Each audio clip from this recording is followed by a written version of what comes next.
está no ar a nossa websérie Ressignificar. A gente já falou sobre o que é psicanálise, sobre depressão, ansiedade e hoje é um episódio bônus que vai ser sobre terapia para casal. Isso mesmo, Vivi? Isso aí, tava esperado também, né? É verdade, a gente nos cobrando. E aí, cadê esse episódio? Então hoje a gente vai falar de terapia para casal, que é tão bom. Muito bom.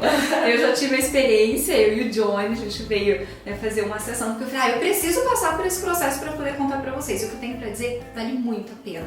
Vivi, mas vamos falar um pouquinho sobre alguns tabus, né, que as pessoas ficam preocupadas. Eu vou procurar terapia para casal, nossa, Erika e o Johnny foram lá porque eles estão com um problema, aí eles estão se divorciando. Não, na verdade, porque eu sempre acredito que a gente tem muito o que melhorar, né? Tá bom, mas pode ser melhor? Sim. Por que a gente tem que se contentar com mais ou menos, né?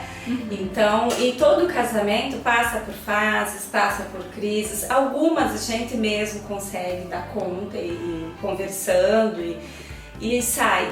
E tem algumas crises que a gente não tá dando conta, né? A gente não sabe, porque realmente quem está envolvido é mais difícil de enxergar. Quem está de fora enxerga muito mais e pode te ajudar mais a resolver essa situação. É porque às vezes a gente pensa, nossa, esse problema não vai dar para resolver. Dá sim, né? Sim. Como a Vivi falou, né? Quem está de fora consegue resolver de forma equilibrada, né? E auxiliar nisso, né? E fazer você enxergar coisas que você não está enxergando, porque a gente enxerga no outro, né?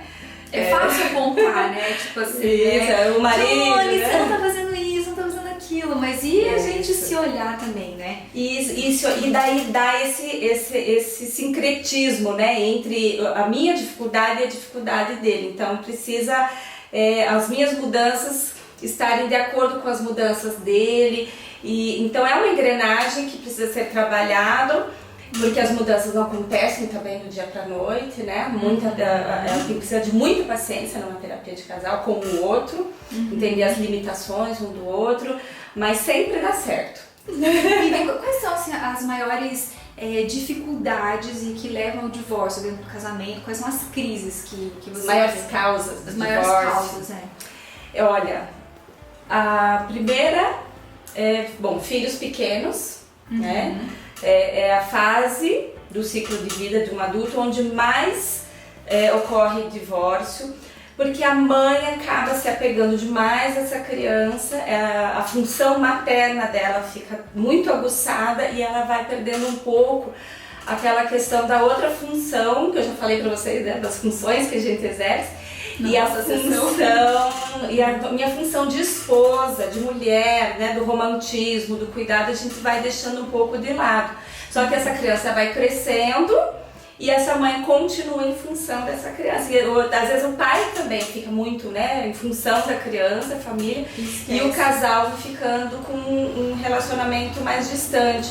E, então essa criança dorme na cama, o pai dorme lá na cama da criança, é tudo em função. Aí nisso o pai vai ficando cada vez mais isolado, cada vez mais longe dessa família e acaba se entregando para trabalhar demais ou coisas assim, né? E entrando no desequilíbrio. Então filho pequeno pode ser uma fase que pode levar ao divórcio por ter esse distanciamento. E quais são as outras causas? A questão financeira é uma questão que há muito desentendimento. Principalmente, claro, que quando o homem passa por uma crise, a empresa falha, ou há algum desemprego, o homem não sabe muito lidar com essas perdas, porque a autoestima masculina está muito ligada a isso. Então, e assim como a da mulher está ligada na questão da aparência, então o homem ele se sente homem, ele se sente atraente se ele está pagando. Né? Mostrando seu cartão de crédito. Então quando ele não consegue, ele se sente insuficiente.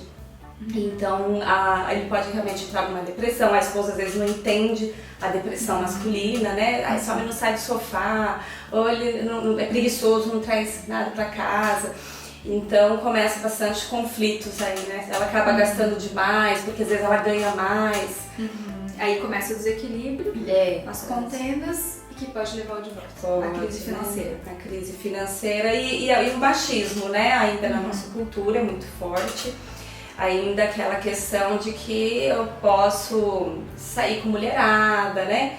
Trair, não respeitar a esposa. A mulher também trai, né, na nossa cultura, mas não é tanto quanto a masculina, porque a mulher ela trai quando ela se sente, normalmente, quando ela se sente carente, quando ela tá assim, o casamento, né, não tá suprindo emocionalmente ela, que também não justifica, né, mas o homem ele não precisa ter uma relação amorosa com a pessoa, ele pode trair por trair, assim, apenas pela questão sexual. Isso em homens que têm essa cultura machista. Não sou todos os homens assim, graças a Deus. Ainda bem. Ainda bem. Tem muitos homens que respeitam as esposas, mas tem uma faixa ali de homens, né, um setor ali que vem culturalmente. Normalmente esse tipo de homem já é filhos de homens que também já faziam assim com a mãe dele, que é uma cultura, né? E como que o casal pode evitar isso? Como que eles podem encontrar essa harmonia, encontrar o equilíbrio dentro do casamento? O segredo de todo casamento bem sucedido é o respeito. Né? Então, assim, eu não posso fazer pro outro o que eu não gostaria que fizesse comigo. Porque normalmente esses homens machistas não aceitam também ser traídos. Né? Eles traem, mas não aceitam a traição. Mas assim, não só nessa questão, em tudo, eu não vou gritar com o outro se eu não gosto que grite comigo, né? Então, em todos os sentidos, é o respeito. A segunda coisa é o diálogo, mas quando a gente fala em diálogo, é realmente falar e chegar num consenso, porque só falar por falar, ficar o dia inteiro, ninguém me escuta nessa casa, porque só reclamar, isso não é diálogo, né? Não. Já é comprovado que as pessoas que murmuram, elas não são levadas a sério. Então ninguém respeita. O filho não respeita, o marido não respeita, a esposa, ninguém. Interessante. Então, é porque acaba sendo uma pessoa negativa, pesada. Ninguém quer ouvir, né? Ninguém quer ouvir. E por mais que às vezes ela tenha razão nesse reclamar, mas ninguém está ouvindo. Então não é uma boa estratégia. A melhor estratégia é aquela, vem aqui, nós precisamos conversar sobre essa flor. Né? E de cabeça fria, né? E de cabeça fria sempre, né? E talvez não chegue no consenso já na primeira conversa. Talvez, às vezes sim, às vezes não. É um processo. É um processo, mas a gente vai precisar aprender a falar. E aprender a falar e falar o que eu estou sentindo e não te acusar. Né? Que a gente tem mania de falar, você faz isso, você sempre isso. Não, né? Eu me sinto assim, né, com relação a isso. Eu tenho me percebido que nossa relação tá assim. Então, falar do que você sente e não acusar o outro. Ser sincera do teu sentimento. Isso. E quanto mais você mostrar como você tá se sentindo, mais o outro vai ouvir com empatia. E quanto mais você acusar que o outro tá fazendo tudo errado e você só é a vítima, mais o outro vai entrar numa defensiva e não vai... É importante falar, mas também é importante ouvir, né? Sim, a escuta é extremamente importante. Não interromper, né? Ouvir com o olhar do outro, né? Por que será que a Érica está falando isso? Por que ela pensa assim? Né? Por que ela interpretou dessa forma? Isso, se pôr no lugar. Até porque assim, a gente vem de famílias diferentes, de costumes diferentes, e aí é claro que isso conflita, né? Então no início do casamento tem essa dificuldade. Tem. Né? E também assim, às vezes o que é óbvio pra mim não é óbvio pra você. Né? Então às vezes eu posso falar uma coisa meio não muito bem colocado, bem argumentado, e eu achando que você já tá entendendo, né? E você de repente não fez aquilo que eu pedi ou alguma coisa assim, e fala, mas também, olha só, né? Mas de repente a pessoa não entendeu, né? E nem tem costume, por exemplo, lá em casa, uma coisa assim, é tão bobinha que eu falo, mas era uma cultura na casa do Johnny e na minha era outra. Na minha casa, a gente sempre costumava usar uma faca para cada doce ou margarina ou manteiga. Então, tipo, a minha mãe sempre deixava essa faca é da manteiga, essa faca é do doce, essa faca é da margarina. E nunca misturava. E na casa do Johnny, não, eles não tinham problema de misturar, né? Aí no início do casamento eu olhava, meu Deus, mas como que ele mistura tudo isso? E pra ele, assim, por que uma faca pra cada coisa, né? Então, olha assim, só. E aí teve uma conversa, tipo assim, Johnny, eu não gosto de misturar as coisas porque mistura o sabor. Eu falei, mas não tem problema, vai tudo pro mesmo lugar, né? Mas o que foi importante? Realmente ter esse diálogo. diálogo. Ter esse diálogo. E isso me fez lembrar uma coisa, o Johnny é de origem alemã. O alemão come cuca com linguiça. O alemão come pão com margarina e chimia, né? Com geleia. Então, assim, as culturas também, das culturas étnicas que a gente influenciam muito no casamento, né? Então vocês vejam uma cultura nipônica, que é a sua, com uma cultura alemã, né, do Johnny. Então, não tem, a gente não está desassociado disso. Sempre vai ter os choques, mas que vem da trabalhar, família, né, esses comportamentos. Tem que sempre conversar, trabalhar, abrir mão. Então, outra coisa que você falou, duas coisas, né? O respeito, o diálogo e abrir mão.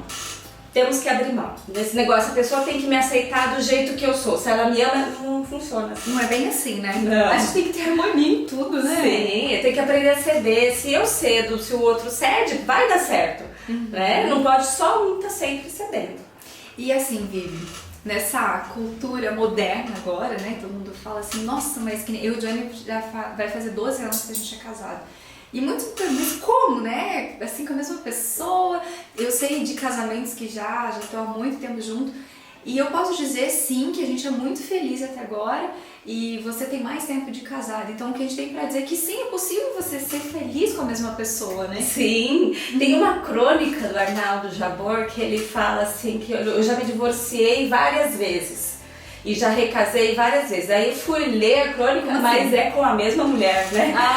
E ele fala assim, como é engraçado que às vezes depois que separa, que a mulher vai procurar cirurgia plástica, que ela vai procurar emagrecer porque ela não procurou antes, né? Ficar bonito pro marido, né? Exatamente. E ele, depois que separa, que vai fazer uma terapia pra ficar melhor pra uma próxima namorada. Por que ele não fez a terapia pra ser um bom marido antes? Verdade. Então ele fala que a cada crise que eles tiveram, ele teve esse divórcio que é no sentido de recomeçar, né? Fazer diferente pra ela, porque ela merece. Né? E ele merece também o meu esforço em melhorar. Então, porque se eu tô sendo um xarope, né, uma mulher esposa xarope, por que eu vou ficar sendo xarope pro resto da vida e desrespeitá-lo? Porque eu não posso melhorar as necessidades dele e ser feliz. Então sempre tem recomeço, sempre tem como melhorar. E sim, é muito possível a gente ser feliz com a mesma pessoa por muitos tempos, né? A gente sempre fala assim, eu quero ser aquele velhinho que anda na praia de mão dada, né? Com a esposa ainda, né? Na praça. E é tão lindo de a gente ver cenas assim. E é só, não precisa ser descartável, é só consertar que dá certo. E só pra encerrar, assim, eu gosto de deixar essa imagem que um casamento, ele é como aquela bicicleta que dois pedalam. Sabe? Não tem um nome para bicicleta, mas eu não lembro agora. Os dois pedalam juntos, porque se só um pedala, sobrecarrega esse que está pedalando. E se nenhum pedala, daqui a pouco ela vai cair, essa bicicleta. Agora, quando os dois se esforçam, fica leve, tem uma sincronia nesse, sabe? Então, se os dois se esforçam para o casamento, eu esforço para atender as tuas necessidades, você se esforça para atender as minhas, dá certo, é leve, não pesa pra ninguém, aí funciona. Dá tudo certo.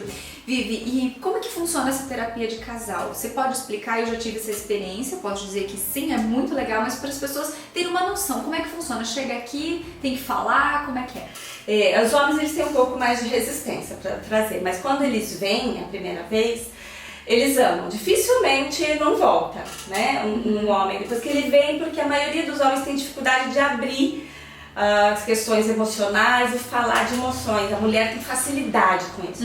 Então o que a gente faz? Para ajudar, a gente sempre traz técnicas para ajudar a expressar, né? Dinâmica. Então tem sessões que só os dois falam, às vezes eu intervenho, mas é sempre muito dinâmico para ajudar o casal a perceber e a se perceber, né? Então é super tranquilo, não precisa se preocupar, tipo, nossa, eu tenho que vir com um texto pronto, não, tem que vir assim, ó. Ou a gente vai brigar na frente dela, que vergonha, mas aqui é o lugar de brigar, né? Melhor brigar aqui, que tá em quatro paredes, do que lá em casa, na frente dos filhos, né? A gente já tá acostumada. Já. Legal, e Vivi, também outra coisa bacana pra gente compartilhar com o pessoal, que você tá montando agora uma palestra para casais. Em breve você vai estar divulgando nas suas redes sociais, né? Exatamente, nós estamos organizando aí. E o assunto vai ser comunicação efetiva no casamento. Como esse é um dos maiores problemas, que é a comunicação, que às vezes a mulher fala demais, o homem fala de menos e eles não estão se entendendo. Então a gente vai trabalhar a comunicação efetiva. Que legal, então ó, só seguir a Vivi aí nas redes sociais, que ela já vai estar divulgando daqui a uns dias. Passa qual que é o seu endereço do Instagram, Vivi? É psicanalista Viviane Bley. Então, ó, vou deixar aqui o arroba aqui embaixo. E tem também o seu blog, né? Pra quem quiser também fazer devocionais, né? O seu blog é muito bacana, né? Com essas palavras, porções diárias. Né? Porção diária, devocionais, né? São devocionais temáticos, já tem para 365 dias, para 12 meses. Você faz cada mês um tema. Tem ali sempre uma reflexão e um texto bíblico também, né? Da nossa espiritualidade. Então tem também na área das emoções, na área da família, na área da comunicação, sobre a língua, tem vários temas lá, só entrar lá. Mês passado foi sobre ansiedade, estava fazendo, né? Pessoa aqui que tá aprendendo a lidar com ansiedade. Então, ó, a Vivi tá presente nas redes sociais, com o blog, tá tudo aqui embaixo na descrição para vocês acompanharem. E para quem quiser agendar, né, uma terapia com o marido, com a mulher, só entrar em contato via WhatsApp também, né, Vivi? Mesmo. Vai estar também o número do WhatsApp ali, né? Embaixo na descrição. Só acessar aqui. Então, ó, o que eu tenho pra dizer, gente, venham, que é muito bom. Eu já faço as sessões individuais com a Vivi, vim essa última com o Johnny. Curtiu, Johnny? Sim. Balança sim. Então, ó, tá aprovado e eu tenho certeza que vai ser muito, muito bom pra você, tá bom? Se você tiver alguma dúvida, só deixar aqui nos comentários, a gente vai amar interagir com você. Beijo e até a próxima. Tchau!